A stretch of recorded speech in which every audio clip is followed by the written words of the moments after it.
ለዛ እንድጠቅሳት ነው ዝም ያልኩህ። እሺ አሁን ታቋል አየው ግን እያወቀው ተው አንተ ልጅ ተው። ለእግዚአብሔር ቃል እንደማትታመንና ፈጽሞ የሚነሱትን ነጥቦች ምንም እንደማታውቃቸው ነው በዚሁ አጋጣሚ እያወቅኩ ያለሁት እንጂ እኔ እውነት ለመናገር ማለት ነው ህሊና የሚባል ነገር አለ። ቅድምም ብያለሁ። ለህሊናው የማይታመን ሰው መቼም ለእግዚአብሔር አሁን እዚሁ ጋር ሀሳብ አመንጭታ አሁን እዚሁ ጋር ታወራለህ። በጣም ይሄ ድፍረት ነው። የምናወራው እኮ ስለሆነ ፖለቲካ ፓርቲ አይደለም፣ ስለ እግዚአብሔር ቃል ነው። እና በዚህን ያክል ደፋር መሆን በዚህን ያክል እኔ እቅርታ አድርግልኝ በፍጹም ሚዩት አድርግና ስማ። እና በዚህን ያክል መሄድ እኔ ከባድ ነው ብዬ አስባለሁ። ለማንኛውም ክፍሉ የሚለውን መጀመሪያ ላንብብላችሁ። ጴጥሮስ እንግዲህ ጥያቄ ጠየቁት፣ ምን እናድርግ አሉት። ከዛ መለሰላቸው። ምን አላቸው? ንስሐ ግቡ። እሺ ንስሐ መግባት አለባቸው። ከዛስ ኃጢአታችሁ ይሰረይ ዘንድ፣ እንግሊዘኛውም የሚለው ይህንን ነው በአጽንኦት የሚያሳየው ማለት ነው። የኃጢአት ስርየት ታገኙ ዘንድ ወይም የሚያደርጉት ምንን? ንስሐ ገብቶ መጠመቅ ለኃጢአት ስርየት እንደሆነ ነው የሚናገረው ቃል በቃል። ይሄ እንዴት ነው ሊቀየር የሚችለው? ይሄ እንዴት ነው በዚህን ያክል አጠማዞ እንደዚህ እንደዛ አድርጎ የራስን ሐሳብ ማሸከም? አይሆንም። ክፍሉ ቃል በቃል የሚለው ይህንን ነው። ንስሐ ግቡ፣ እሺ ኃጢአታችሁ ይሰረይ ዘንድ። እንዲህ ታደርጉ ዘንድ ከተባለ ቀጥሎ ያለው ምንድን ነው? ውጤት ነው። ታደርጉ ዘንድ ነው የሚለው። ምን ታደርጉ ዘንድ? ምን ታገኙ ዘንድ? የኃጢአት ስርየት። ከዛስ ተጠመቁ። በማስም በጌታ በኢየሱስ ክርስቶስ ስም ተጠመቁ። ከዛን የሐዋርያት ሥራ ምዕራፍ 10 የሐዋርያት ሥራ ምዕራፍ 10 አንብበው አውዱን ተረድተው ከሆነ በሐዋርያት መካከል በተለይም በጴጥሮስ አሕዛብ መንፈስ ቅዱስን እንዴት ይቀበላሉ የሚል ጥያቄ ስለነበረበት እግዚአብሔር ምላሽ ሰጠው። የሚያሳየው እሱን ነው። አንድ ብቸኛ ጥቅስ መንፈስ ቅዱስን ተቀበለ የሚል እሷኑ ጥምቀትን ለመቃወም ሲጠቀሙት በጣም ነው የሚያስገርመው።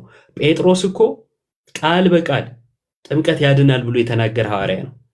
ከጴጥሮስ ትምህርት ጋር ለማጋጨት መሞከር በራሱ እሺ ሚራክል የመግባትና እንትን ማለት ሞራሉን ስለሌለው ወይ ስለሌለሽ ለሳብሽና በሚዩት ሁኚ።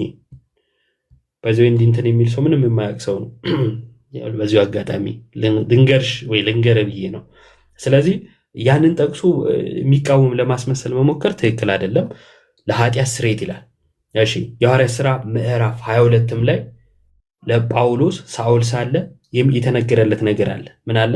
በደማስቆ መንገድ ጌታ አገኘው። ከዛስ ወደ ከተማ ሂድ። ከ3 ቀን በኋላ ከተማ ገባ። ሐናንያ አገኘው። ሐናንያ ምን አለው? ከኃጢአት ለምን ትዘገያለህ? ተነሳና ስሙን እየጠራ ተጠመቅ፣ ከኃጢአትም ታጠብ አለው ይላል። ምን ሲል?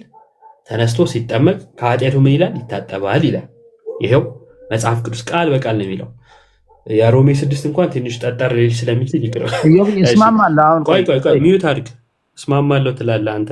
እስማማለሁ አልስማማም የሚል ጳውሎስ ፕሮግራም ነበር እኮ። ሚዩት አድርግ አንዴ። ወደ መንፈስ ቅዱስ ተሞልቷል። ይሄን ሲናገር አንዴ ሚዩት አድርግ።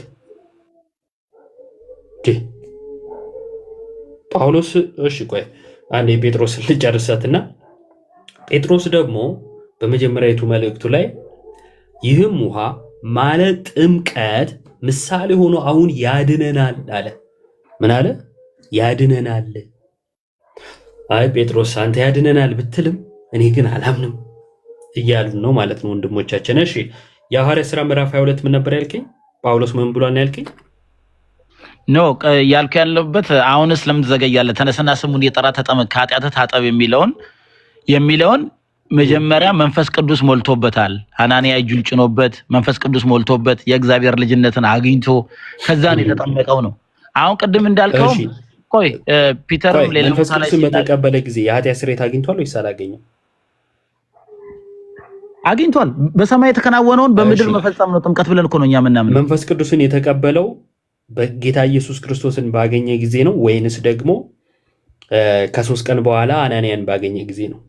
መንፈስ ቅዱስ የተቀበለው ሐናንያን ባገኘ ጊዜ ነው። ያ ኢንካውንተር ነበረው። እሺ ሐናንያን ባገኘ ጊዜ ነው።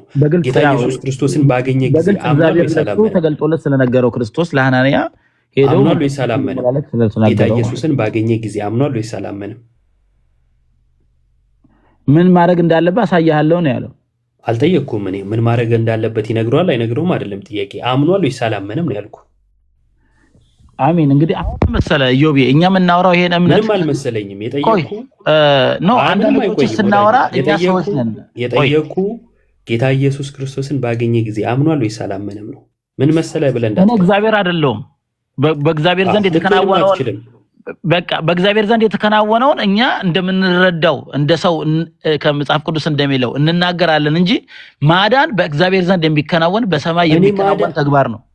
ኢዮብ አንተ ዳን አትዳን እኔ እርግጠኛ ሆኜ መናገር አልችልም። በእግዚአብሔር ዘንድ ስለኔ መዳን መች ጠየቅኩ? ኤግዛክትሊ ሲጀመርም ታውቃለህም እኮ አላልኩም። ጳውሎስ ጌታ ኢየሱስን ባገኘ ጊዜ አምኗል ወይስ አላመነም ነበር ያልኩ። አሁንም እኔ ለምሳሌ አሁን አንተ ሰው እኮ አምናለሁ ስላለም እኮ እግዚአብሔር ነው የሚያውቀው ሰው ማን እንዳመነና እንዳላመነ።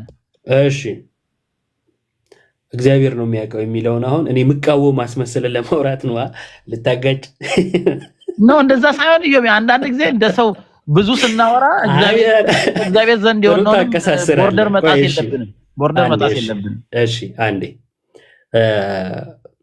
የሐዋርያት ሥራ ምዕራፍ 22 ላይ ጳውሎስ ሳውል ሳለ ማለት ነው ጌታ ኢየሱስ ክርስቶስ ለምን ታሳድደኛለህ ካለ በኋላ እና እኔ የናዝሬቱ ኢየሱስ ነኝ ካለ በኋላ ምን ብሎ ነበረ ጴጥሮስ ማነው ጳውሎስ ጌታ ሆይ ምን ላድርግ ወይም ምን አድርግ ዘንድ ታዘኛለህ ብሎ ተናግሮ ነበር። ጌታ ሆይ ያለው አምኖ ነው ሳያምን? ጌታ ምንም አምኖ ሊሆን ይችላል፣ ግን ጌታ ሆይ ስላለ አምኗል ብለን ኮንክሉድ ማድረግ አንችልም። ጌታ ሆይ የሚለኝ ሁሉ አይደለም ብሏል ራሱ ኢየሱስ።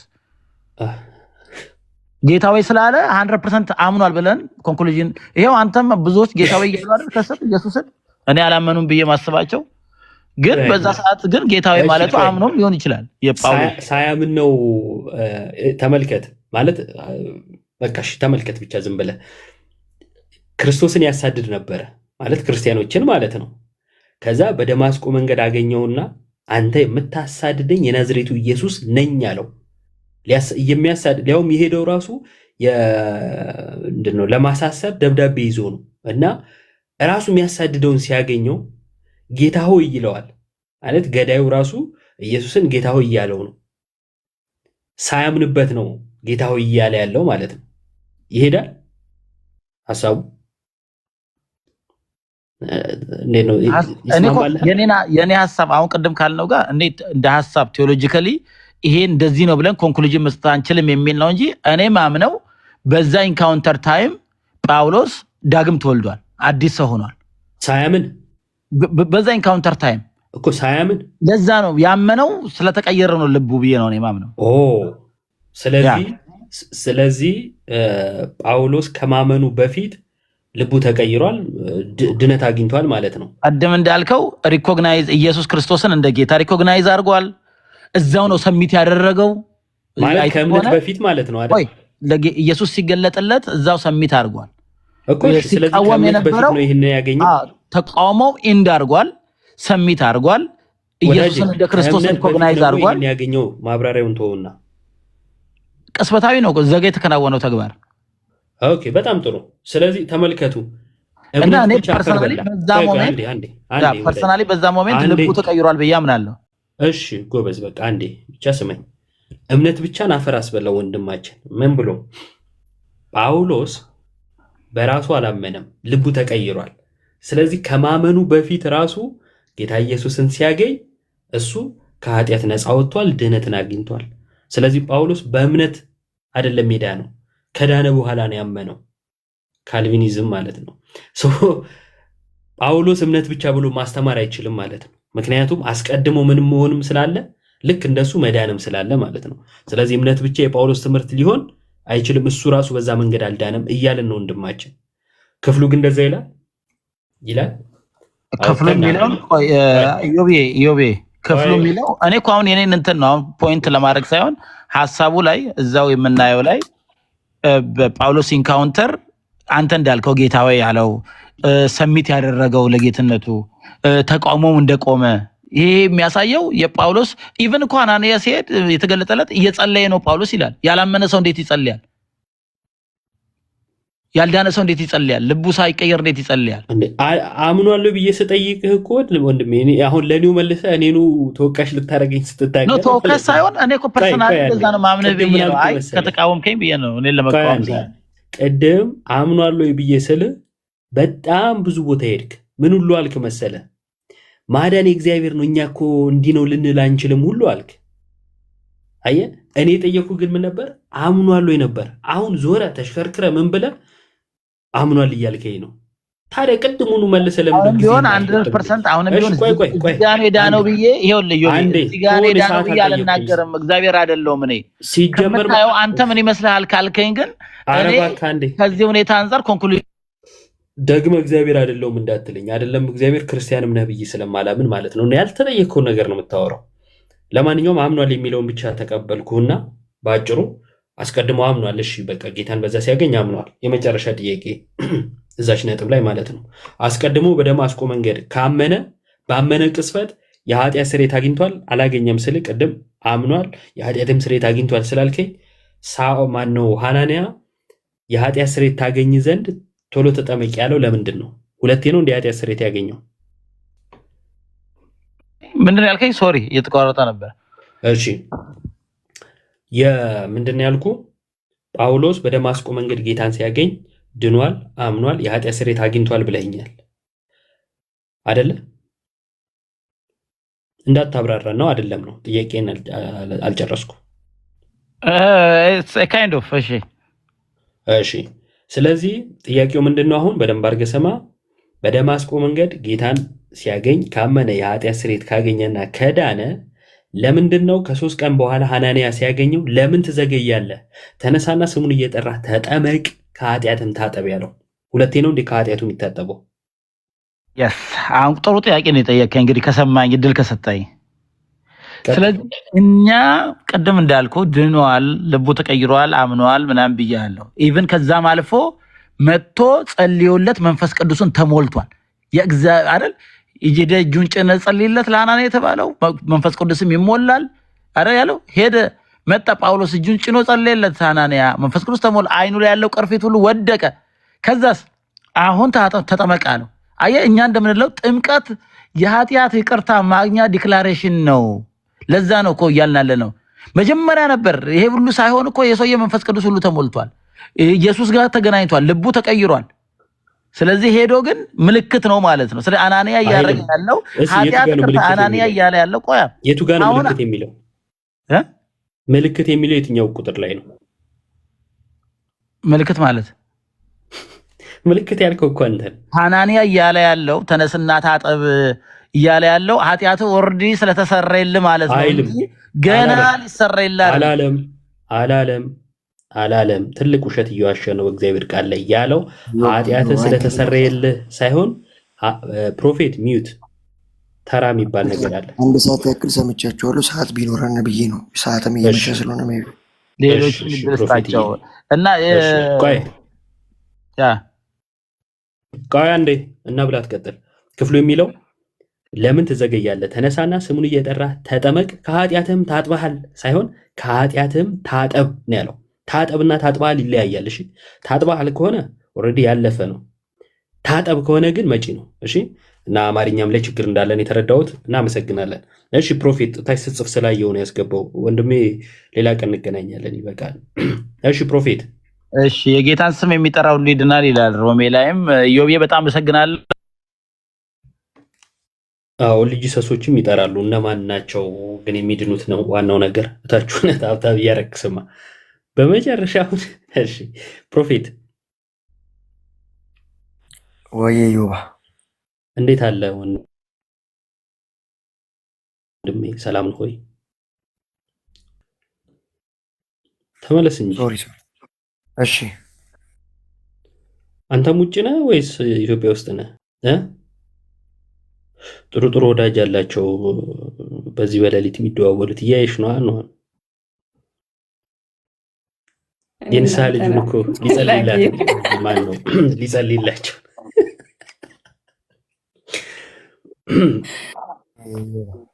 ማርኬስ ስለኔ ነው እያወራ ያለው? ኧረ አይደለም፣ የቤተሰብ ጨዋታ ነበር እስክትመጣ። እሺ ተመለስክ? ዲስፒት በሆነ መንገድ እሺ። አረ በፍጹም እሺ። ከየት ቤተ እምነት ነህ? የፕሮቴስታንት እምነት ተከታይ ነኝ። ፕሮቴስታንት ራሱ እኮ እምነት አይደለም፣ የእምነቶች ስብስብ እኮ ነው። ያ የዲኖሚኔሽን መጠሪያ ነው። ያው ትምህርት ለመወግት ስለገባው ያ ብዙም ጥቅም ስለሌለው ነው። አይ ጥቅም አለው። የትኛው ዲኖሚኔሽን ላይ ነህ?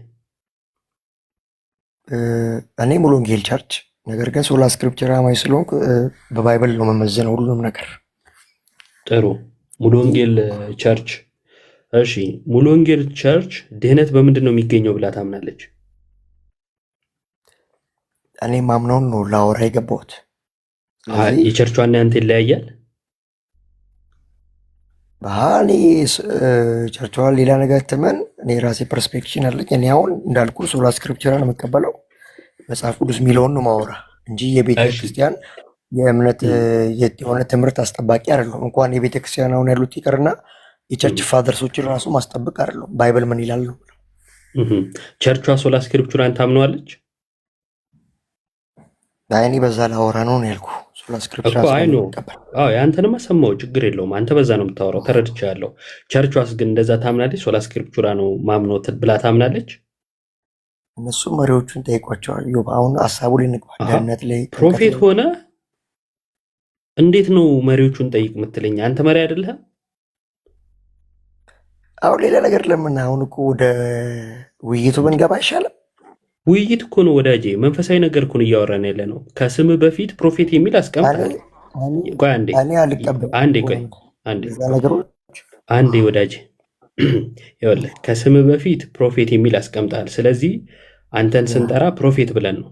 ፕሮፌት ብለን ስንል ደግሞ መቼም የሆነ ህዝብ ኖሮ ለዛ ህዝብ ነው አይደለ አገልግሎት። ስለዚህ ስለ ህዝቡ ይገድሃል ማለት ነው። እንደዛ ካልሆነ ህዝብ የሌለው አገልጋይ ስለሌለ ማለት ነው። ማህበረሰብ አለ፣ ማህበረሰቡ መጽሐፍ ቅዱስ አለው፣ እንዲሁም አገልጋይ አለው። እረኛ የተሾመው ለምዕመናኖች ነው እንጂ ምዕመና በሌለበት እረኛ የሚባል ነገር አይኖርም። ለምንድን ነው ይህን ነገር ያነሳ ነው? ራስህ ሙሉ ወንጌል ነኝ አልከሺ። ከዛን እኔ ሶላ ስክሪፕቹራ ስለማምን የኔን እምነት ነው የምናገረው አልከኝ። ከዛ ምን አይነት ጥያቄ ጠየቅኩ? ቸርቿስ ሶላ ስክሪፕቹራን ታምነዋለች ወይስ አታምነውም አልኩ። አይ እኔ አይመለከተኝም፣ መሪዎቹን ጠይቅ አልከኝ። መሪ ካልሆንክ አንተን ታዲያ ፕሮፌት ብሎ የሾመ ማን ነው? አሁን የምናወራው ስለ ጥምቀት ነው፣ ስለ ደህንነት ነው፣ ስለ ፐርሰናል ቢሎንግ ነው። ፕሮፌትነት ፐርሰናል አይደለም በነገራችን ላይ አይደለም። አሁን እኮ አንተ አሁን ወደ ሌላ ነገር ውስጥ ከመግባት ጀስት እኔም እኮ ወደ እናንተ አስተምሮ መጥቼ እኮ ብዙ ፋላሲ ማውራት ይችላሉ፣ ግን ልዩነት ላይ ሳይሆን አሁን የተነሳው ላይ እናውራ የሚል ይጠቅመናል በሚል ነው እኮ። እሺ አሁን እኮ የተነሳውን ለማውራት እኮ አንተ ከቸርቿ ተነጠልክ። ተዋቸዋ፣ እነሱን ፈርዘር እነሱን ተዋቸዋ። ለምን ተዋቸዋለህ? ትምህርት ላይ አንተ ይዘህ የመጣው ላይ እናውራ ነው። ይሄ ለምን ይከብዳል? አንተ ምን አለ መሰለህ የትምህርት ልዩነት ልንገርህ። ሁሉም የፕሮቴስታንት ዲኖሚኔሽን ውስጥ ያሉት ይለያያል። እሱን እኮ እኔ አንድ ላደርግልህ ለሚመጣሁት አሁን አንተ በያዝከው በመጽሐፍ ለመወገተን የመጣሁት ልክ ባይ ዲፎልት እናንተ ጋር ልክ እንደዛው 2 አይነት 3 አይነት አስተሳሰብ አለ በኦርቶዶክስ። አሁን እኮ በመጽሐፍ ልትሞግተኝ የመጣሁት ተረድቻለሁ እኮ። አንተን እኮ ሳልረዳ ቀርቼ እኮ አይደለም። አንዴ ቆይ ስማኝ። ግን አንተን ስረዳ ምን አልከኝ መሰለህ? አስቀድመ ያስቀመጥክልኝ አንድ ነጥብ አለ። አትድገመው፣ ሰምቻለሁ። አትድገመው እና ለፈዋ ምን ላወራ እንደሆነ እኮ ሳይገባ ነው። አትድገመው። ለነገሩ ፕሮፌት ነህ አንተ፣ ተረድተኸኝ ሊሆን ይችላል። እሺ ግን አንዴ ልጨርሳት። ወደ ሀሳቡ ግባ። እሺ እኮ ሀሳቤ እንዳላወራ አረከኝ። መልሰህ ወደ ሀሳቡ ግባ ትለኛለህ። እየተወዛገብኩብህ ነው እና እንዳልጎዳ አንዴ አስማኝ። ምን አስቀመጥክልኝ? እኔ ሶላ ስክሪፕቹራ አማኝ ነኝ አልክ። ይሄ ትልቅ ነጥብ ነው።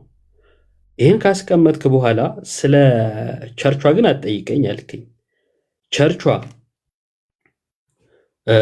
ቸርቿ ሶላ ስክሪፕቹራን ታምነዋለች ወይስ አታምነውም ብዬ ጠየቅኩ።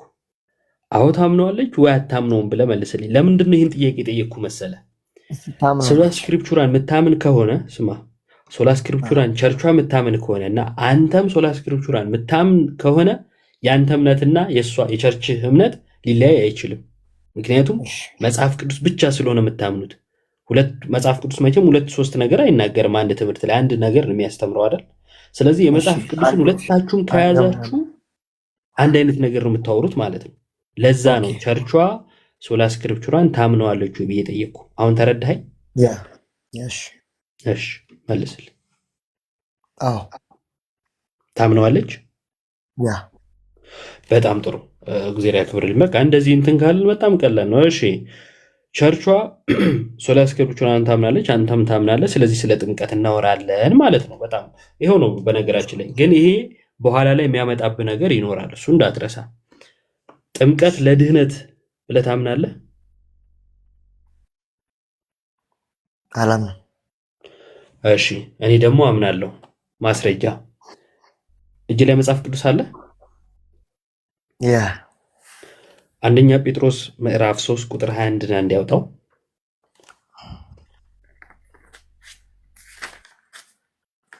እሺ ይላል። ላምብሮ አዎ እሺ። ይህም ውሃ አሁን የጥምቀት ምሳሌ ሆኖ ያድናችኋል። ይህም የሰውነትን እድፍ በማስወገድ ሳይሆን በንጹሕ ሕሊና በእግዚአብሔር ፊት የሚቀርብ መማፀኛ ነው። የሚያድናችሁም በኢየሱስ ክርስቶስ ትንሣኤ አማካይነት ነው ይላል። በጣም ጥሩ። አዲሱ መደበኛን የተነበበልን። እሺ ያድናችኋል የተባለው ምንድን ነው? እዚህ ጋር አሁን በተነበበው ቃል መሰረት ጥምቀት ነው የሚለው። ታምናለህ አንተ እንደዛ ብለህ? አላምንም ብያለሁ እኮ።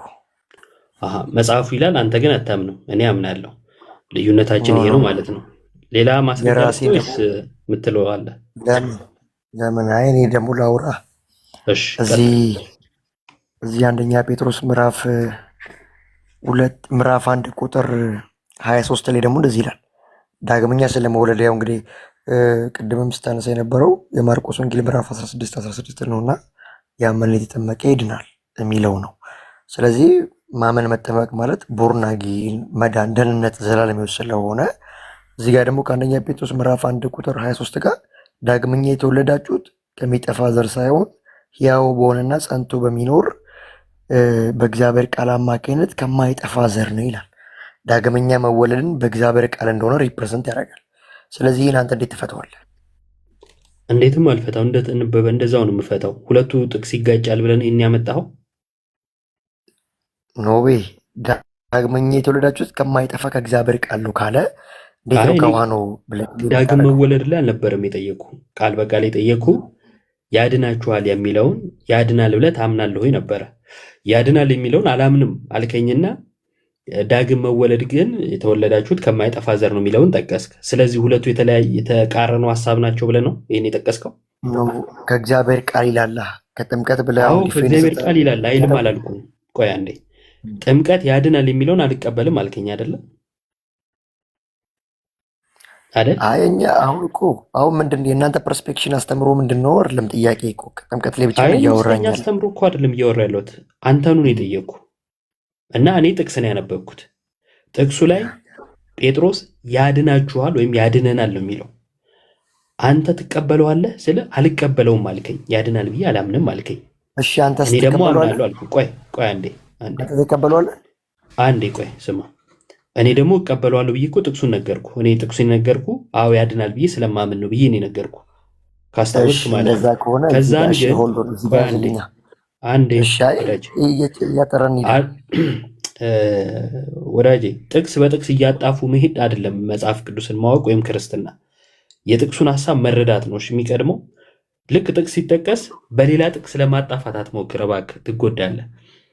የምዕራፍ 3 ቁጥር 21 ላይ ያድናል የሚለውን አልቀበልም አልክ እና ምዕራፍ 1 ቁጥር 23ን የተወለዳችሁት ከማይጠፋ ዘር ነው የሚለውን ጠቀስክ። ሁለቱ ይጋጫሉ ወይስ አይጋጩ? አሁን እኮ እያልኩ ያለሁት እኮ ጀነራሊ ከዮሐንስ ወንጌል ምዕራፍ 3 ጋርም እኮ ይያዛል። ግን እኛ ውሃ ሁለቱ ይጋጫሉ ወይስ አይጋጩ? ዞን ምንፈታው ኖርማል ለምን ይጋጫል? እኛ እኮ ሲጀምር እኔ አሁን ካልተጋጨ እኔ አንተ የጠቀስከውን እቀበለዋለሁ። አዎ የተወለድነው ከማይጠፋ ዘር ነው፣ በእግዚአብሔር ቃል ነው። ይኸው እኔ እቀበላለሁ። አንተስ 3:21 ቆይ ከስንት ነገር ነው የምትወለደው? አንዴ ስማ 3:21ን ያድናል የሚለውን ጥምቀት ያድናል የሚለውን ትቀበላለህ? ጥምቀት እኔ ለመዳን አይደለም የመዳን ምልክት ነው ብዬ ነው የማምነው። እሺ ጴጥሮስ ግን የመዳን ምልክት ነው ያለው ወይስ ለመዳን ነው ያለው? ማን? ጴጥሮስ ታዲያ ቁጥር 1 ምዕራፍ 1 23 ላይ ዳግመኛ የተወለዳችሁት ከእግዚአብሔር ቃል ነው ሲል፣ ታዲያ አንተ እኮ ዳግመኛ የምትወለደው በጥምቀትም በእግዚአብሔር ቃልም ነው እያልከኝ ያለው በሁለቱም ነው። እኔ አልጠየቅኩም። አሁን የአንደኛ ጴጥሮስ ምዕራፍ 1 አይደለም የጠየቅኩ ምዕራፍ 3 ቁጥር 21 ነው ያድናል የሚለው ማለት ነው። ጥምቀት ያድናል ከምዕራፍ 3 ጴጥሮስ ያድናል። ኧረ እባክህ በይቀድማል አይቀድምም ከሆነማ ወደ ወንጌሉ ልመልሳ። ይቀድማል አይቀድምም ሆነ ክርስትና እንሂድ፣ ችግር የለው። እሺ የመጀመሪያ አዲስ ኪዳን መጽሐፍ የትኛው? አይ እኔ ባይዞ ቀጥል አካሄድ ደስ ይለኛል። ባይዞ ዩባ አንዴ ፕሮፌት አይደለም ሁሉን አንድ ጥያቄ ልጠይቅህ። አንተ ብቻ ጥያቄ ከምትሆን አትጠይቀኝ። ቆይ አንዴ ራሴ ያመጣሁ መንገድ ስላለ የአንተን መንገድ ልከተል። የአዲስ ኪዳን የመጀመሪያው መጽሐፍ ታላቅ ዝምታ ሆነ። ኦኬ አይ ሚውት አድርገኝ ነው። አይ አላረኩም። አይ እሷ ናት ያደረገችኝ አይ ቲንክ። እሺ ቀጥል። የአዲስ ኪዳን የመጀመሪያው መጽሐፍ የትኛው ነው? ጥያቄያችን ይሄ አይደለም ግን ማርቆስ ወንጌል ችግር የለው። እሺ ማርቆስ ወንጌል ስለ ጥምቀት የተወራው የትኛው ምዕራፍ ላይ ነው? 16ኛው ምዕራፍ። እሺ ምን ይላል? ምዕራፍ 16 ቁጥር 16 ላይ ምን ይላል? ያመነ የተጠመቀ ይድናል። የሚድነው ምን ያደረገ ነው? ያመነ የተጠመቀ ይላል ቃሉ። ታምናለህ? የሚድነው ያመነና የተጠመቀ ነው ብለህ?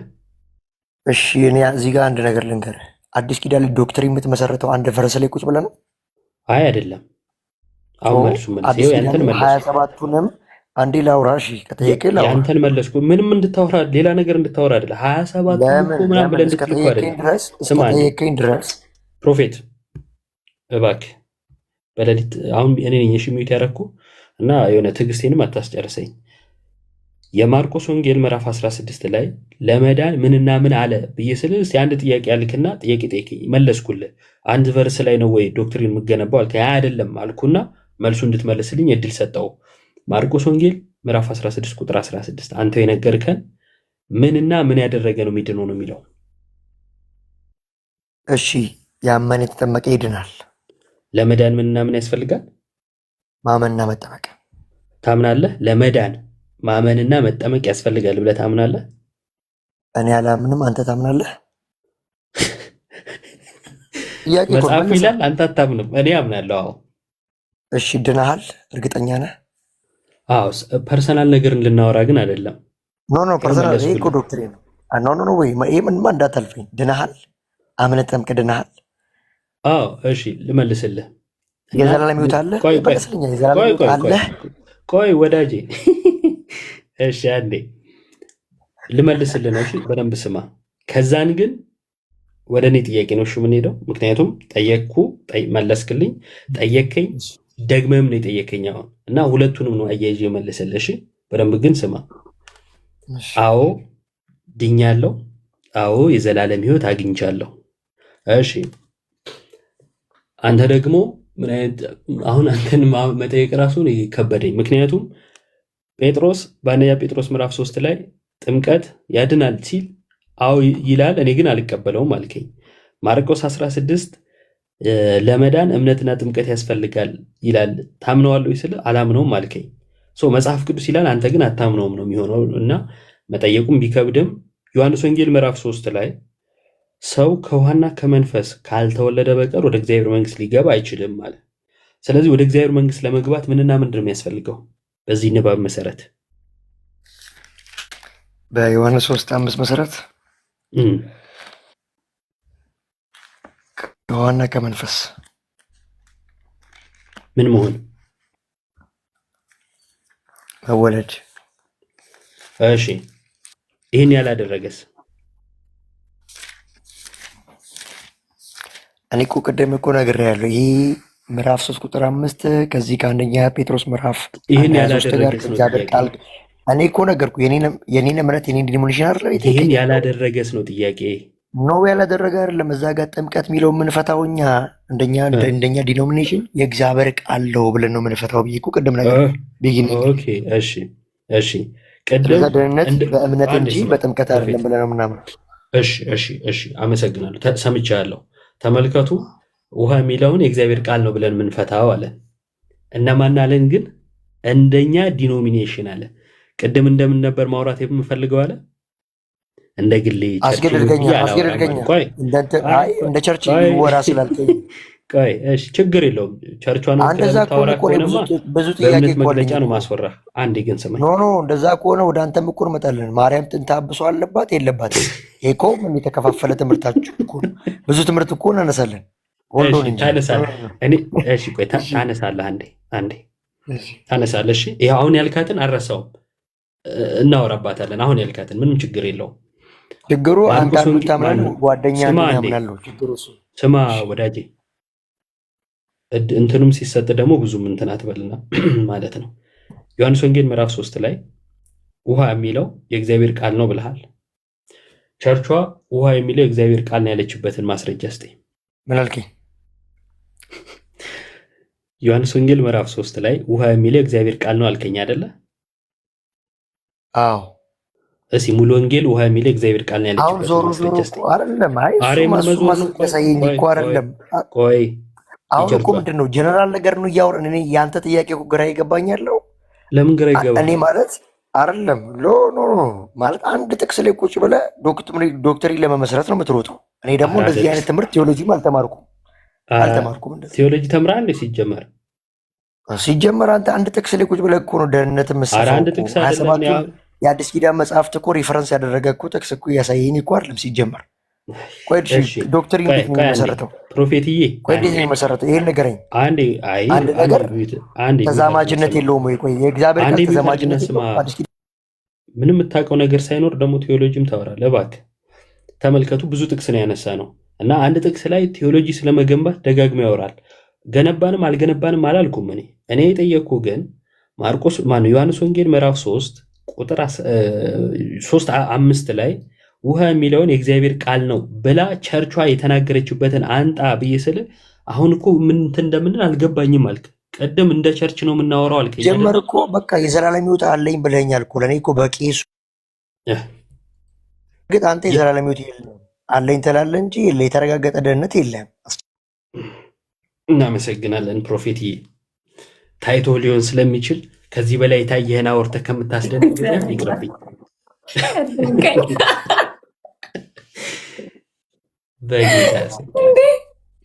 በስመ አብ ወወልድ ወመንፈስ ቅዱስ። ግን እየታዘባችኋቸው ነው ምን ያህል ቃሉ ላይ እንደሚነግዱ በጌታ ስም ከቅድም ጀምሮ ማለት ነው። ይላል አልቀበለውም ይላል፣ ቃል በቃል ነው አልቀበል የሚለው እና እሱ አልዳንክም ሊለኝ ይፈልጋል። አንደኛ ጴጥሮስ ላይ ይህም ውሃ ማለት ጥምቀት ምሳሌ ሆኖ አሁን ያድናል ነው የሚለው። ያድናችኋል እያለ ነው። ትቀበለዋለህ? አልቀበለውም። እሺ ዮሐንስ ወንጌል ምዕራፍ 3 ቁጥር 5 ሰው ዳግመኛ ከውሃና ከመንፈስ ካልተወለደ በቀር በቃ ዘጋ፣ ወደ እግዚአብሔር መንግሥት ሊገባ አይችልም አለ። ስለዚህ ምንናምን ከውሃና ከመንፈስ መወለድ። ለምን? ወደ እግዚአብሔር መንግሥት ለመግባት። ይህን ያላደረገስ አይገባም፣ በቀር ብሎ ዘግቷላ። ትቀበለዋለህ? አልቀበለውም። ማርቆስ 16 ሶስተኛ ጥቅስ ማለት ነው ማይቀበለው። ማርቆስ 16 ላይ ሰው ወደ ዓለም ሁሉ ሂዱ ወንጌልን ለፍጥረት ሁሉ ስበኩ ካለ በኋላ ያመነ የተጠመቀም ይድናል ይላል።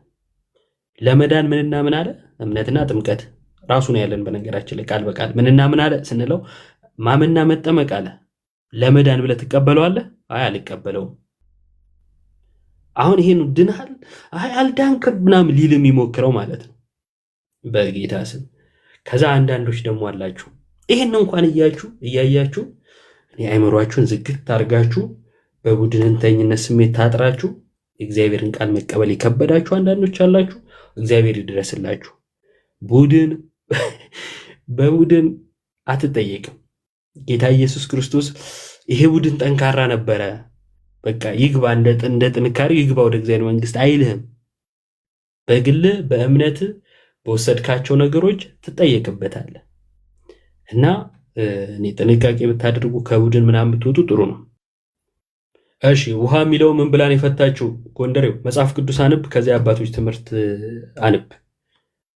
የአባቶች ትምህርት የዮሐንስ ወንጌል ምዕራፍ 3ን ውሃ የሚለውን ውሃ ብሎን የፈቱት። ጥምቀት በቃ ሌላ ነገር አልፈቱ። ውሃ ብለውን ይፈቱት።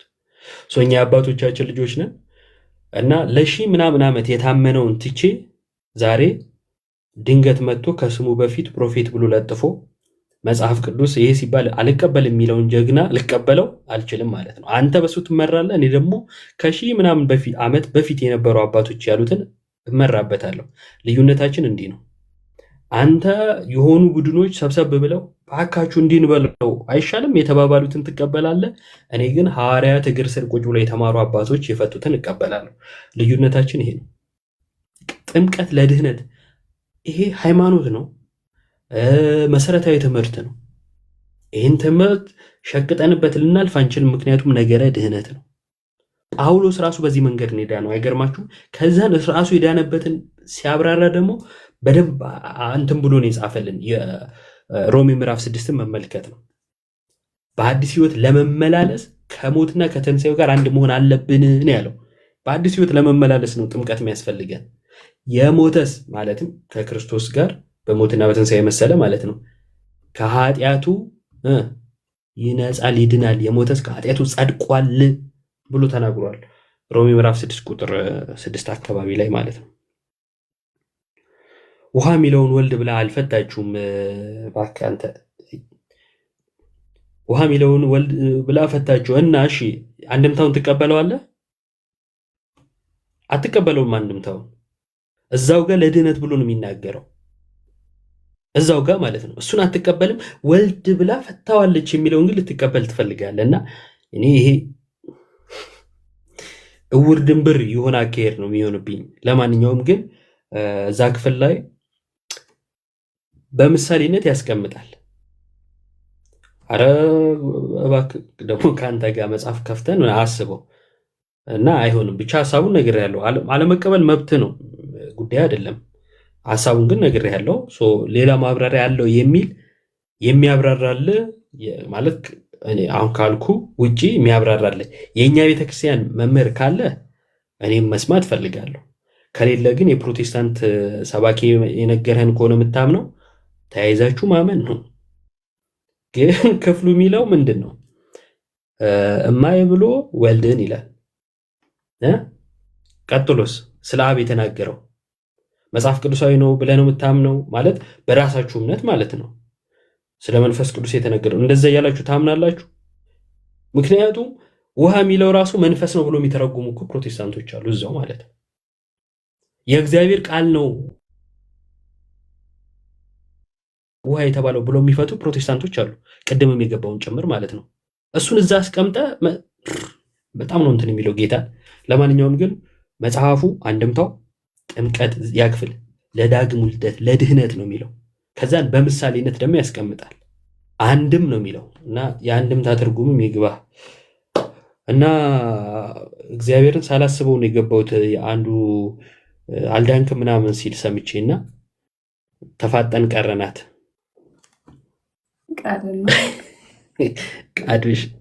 ቃልና ወልድ እኮ ተመሳሳይ ነዋል።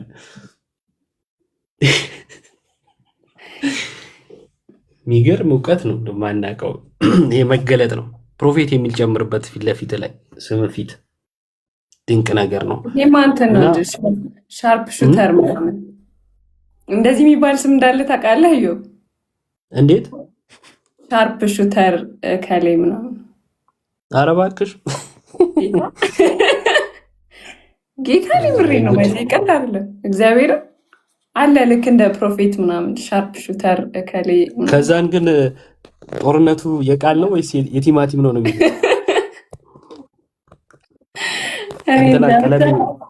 እንትኑ በስጋ ይናገርና እንትን በልምጭ ነው ምዠልጥ ምናምን ብሎ ያው ልምጩ የእግዚአብሔር ቃል ነው ይላል። እና ይተረኩ ትዝ እያለው እኮ ነው ትዝ እያለው በግ ሲገርፍ ስለኖረ አሁንም ግረፍ ይለዋል። ከባድ ነው። እና በቃ ደህና ደሩ። መልካም አዳር። ጎንደሬው እባክህ እንዳትጽፍልኝ እሺ፣ ሜንሽንም አታርገኝ እግዚአብሔርን። እኔ ደስ የሚል ሰው ነው፣ የተረጋጋ ሰው ነው በዚሁ አጋጣሚ ማለት ነው። ግን የእንትን ችግር አለበት ይሄ እና እባክህ ቆም ብለህ አንብብ፣ ስማ፣ አዳምጥ ምናምን። አንድምታውን አትቀበለውም አትቀበሉትም፣ አንተም ዘመዶችህም። ግን አንድምታ ጠቅሰህ ጥምቀትን ለመቃወም ትሞክራለህ። በነገራችን ላይ አንድምታ ማለት ራሱ መጽሐፉ ላይ የተጻፈ መጽሐፍ ቅዱስ ላይ የተጻፈ ሳይሆን የመጽሐፉ ማብራሪያ ማለት ነው። አሁን ከራስ ትምህርት ገላጋጭ ሶላ ስክሪፕቹራ ትላለህ አይደል? አንድምታን ይጨምራል። ሶላ ስክሪፕቹራ የእኛን አንድምታ ይጨምራል። እዛው ባለበት በፕሮቴስታንቱ ቤት አይጨምርም እኮ፣ አንድምታውን አትቀበልም እኮ። ግን ጥምቀትን ለመቃወም አንድምታ ትጠቅሳለህ። እሺ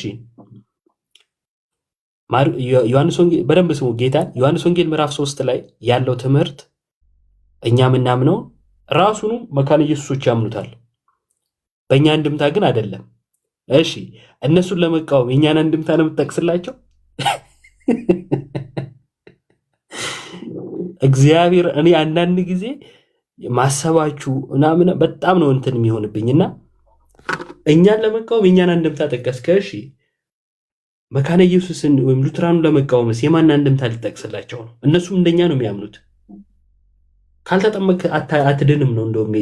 እንደውም ከአጋንንት ጋር ነው የሚያመሳስል። የህፃናትን ጥምቀት ስትቃወም፣ የጌታ ስጋና ደም ስትቃወም ማለት ነው። ጠበቅ አድርጎት ማለት ነው ሉተር። እና እውነት ለመናገር የቡድንተኝነት ስም ይሄ በሁሉም ሳይድ ነው የምነግራችሁ። ከትምህርት ምናምን ባለፈ በቃ ይሄ ቡድን አምላኪ ከሆንን ስብስብ አምላኪ ስም አምላኪ ከሆንን ከባድ ነው። ለኦርቶዶክሳውያንም ጭምር ማለት ነው። ኦርቶዶክሳዊ ትምህርቱን እንጂ ትምህርቱን ትተን እቺ ስብስቧ ተስማምታኛለች አይነት ነገር አያዋጣም። ስብስቡ ራሱ ትምህርትን ማዕከል ያደረገ ነው። ቤተክርስቲያን አይደል የምንባለው? እያንዳንዳችን ብልቶች በክርስቶስ አንድ የሆንን ማለት ነው።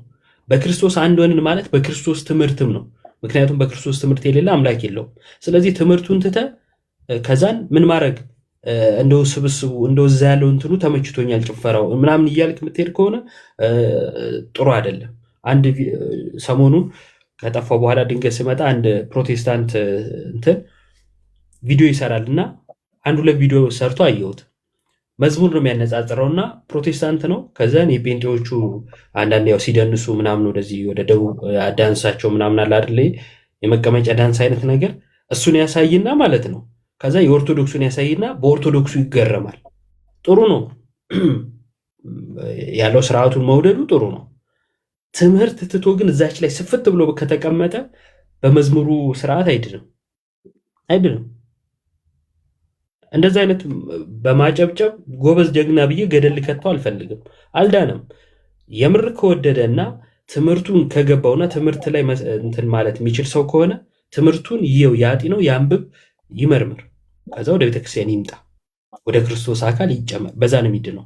ወደ ፕሮቴስታንቱም እንደዛው ማለት ነው። ወደ ሁላችንም እና ትምህርት እንትን የማትሉ እንደው ዝም ብላችሁ የሆነ ሰዓት ላይ ብቅ እያላችሁ የሆነ ነገር የምትወረውሩ ሰዎች ጨለማ ውስጥ ሆነ ከዛን ግን ወደ ሌላ መወርወር ከጨለማ አያወጣህም።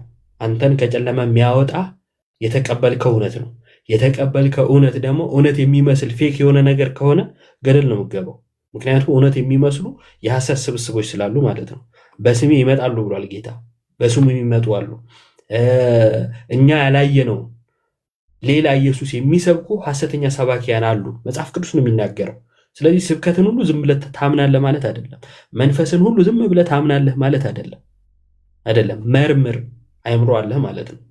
እና እንደ የኔታ መጋቢ አዲስ ምንድነው የምን እንትን ነው የሚሉት የጥቅምት አህያ ነው ምናምን ይላሉ። እና የጥቅምት አህያ ሁሉም ነው የሚጭነው። ገጠር አካባቢ ያላችሁ አዝመራ ወቅት ሲደርስ የሰፈር ሰው ሁሉ እየተነሳ ይጭነዋል እና ማታ ነው የሚገባው አህያው ራሱ። ቀን ሙሉ ማንም ሲጭነው ውሎ ማለት ነው። እንደዛ አትሁኑ ይላሉ። እና እንደዛ መሆን አይጠበቅብንም። ሁሉም የሚጭነን አንሆን። የተጫነው ራሱ ምንድነው? እስከዛሬ ተጭነን የነበረው ምንድነው? እንመርምር። ከዚህ በኋላ ሰው ሊጭነን ሲሞክር ምንድነው ያዝከው ብለን ራሱን እንፈትሸው ምናምን። እሱ ነገር ጠቃሚ ነው እና እግዚአብሔር ይስጥልን። እኩለ ሌሊት አለፈ እና መልካም አዳር።